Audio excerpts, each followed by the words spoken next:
گیا، جامعہ اسلامیہ مدینہ منورہ میں داخلہ مل گیا۔ عجیب و غریب اس کی بھی کہانی ہے، میں کہاں تک ان جزیات میں پڑھوں کہ کس طرح مجھے وہاں سے بلاوا آ گیا، اور میں کس طرح اچانک بغیر اپنی کوئی خاص کوشش کے، بلکہ شاید سابقہ اطلاع کے بغیر مجھے وہاں داخلہ مل گیا۔ وہ عجیب کہانی ہے، لیکن اس کا ایک بہت بڑا فائدہ یہ ہوا کہ مجھے تقریباً 8 ساڑھے 8 سال، 9 سال مدینہ منورہ میں گزارنے کا موقع ملا، عالم اسلام کو دیکھنے کا موقع ملا، اور پوری امت کو جو حج اور عمرے میں آتی ہے اس کو دیکھنے کا موقع ملا، اور مختلف ملکوں کے طلباء ہماری جامعہ میں تھے، اساتذہ تھے، بہت تجربے وسیع ہوئے، برادری وسیع ہوئی، اور پوری امت کے حالات کو سمجھنے کا موقع ملا۔ ایک پہلو دعوتی اور دینی نقطہ نظر سے بہت قابل ذکر ہوگا کہ جس سال میں مدینہ منورہ پہنچا ہوں وہ سال تھا جب عرب اسرائیل کی آخری جنگ ہوئی ہے، 71 کی جو جنگ ہوئی ہے آخری،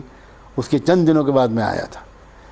تو اس جنگ کا جو تذکرہ، اس کا جو تاثر ہندوستانی مسلمانوں پر تھا، اور وہاں جو سما بندھا ہوا تھا، اس کی وجہ سے میرا خیال یہ تھا کہ یہاں مدینہ میں تو ماتم ہو رہا ہوگا، لوگ غمگین ہوں گے، متفکر ہوں گے، ہر طرف وہی موضوع گفتگو ہوگا، اور میں اس زمانے میں محاذ جنگ کی تفصیلات جاننے کا بڑا شوق رکھتا تھا۔ وہ انٹرنیٹ وغیرہ کا زمانہ تو تھا نہیں، لیکن میں جو انگریزی اخبارات مل سکتے تھے، جو ذرائع ہو سکتے تھے، ان سے میں خبریں کلیکٹ کرتا تھا، مضامین لکھتا بھی تھا۔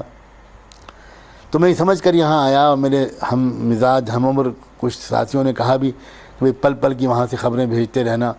ہم نے لکھنؤ میں 2-3 لوگوں نے، 2-4 لوگوں نے مل کر ایک اردو کا رسالہ بھی نکالا تھا، ایک ڈائجسٹ۔ تو لوگوں نے وہاں سے یہ بھی پیغام دیا کہ بہت اچھا موقع ہے، ہر مہینے وہاں سے اپڈیٹ کرتے رہیں، تازہ ترین خبریں بھیجتے رہیں کہ کیا ہو رہا ہے۔ یہاں جو میں پہنچا سعودیہ میں، تو بس میں بیان نہیں کر سکتا کہ میرے پر کیا تاثر ہوا۔ مجھے ایسا لگا جیسے ہم لوگوں نے جغرافیہ غلط پڑھا تھا، فلسطین وغیرہ تو کہیں ہندوستان پاکستان کے قریب ہے، اور شاید یہاں سے بہت دور ہے، یہاں کوئی تذکرہ ہی نہیں تھا اس کا۔ دنیا بالکل ریال کے ارد گرد گھوم رہی تھی، اور مستی اور سرشاری کی کیفیت تھی، اور عجب زمانہ تھا۔ اب کیا شکوہ شکایت کریں، کیسے کس منہ سے کہیں وہ باتیں کہ نوجوانوں کی دلچسپیاں کیا تھیں۔ ہم عرب نوجوانوں سے لپک کر ملتے تھے، ان سے کس موضوع پر بات کرنا چاہتے تھے، اور وہ ہم سے ہندوستانی فلموں کی تفصیلات معلوم کرنا چاہتے تھے۔ تو طبیعت پر بہت اس کا اثر ہوا، بہت زبردست سیٹ بیک پہنچا کہ یہ کیا ہو رہا ہے۔ تو چونکہ اجتماعی اصلاح اور اجتماعی حالات کی تبدیلی کی ایک فکر دل و دماغ پر چھائی ہوئی تھی، تو خیال ہوا کہ ہمیں کچھ کرنا چاہیے۔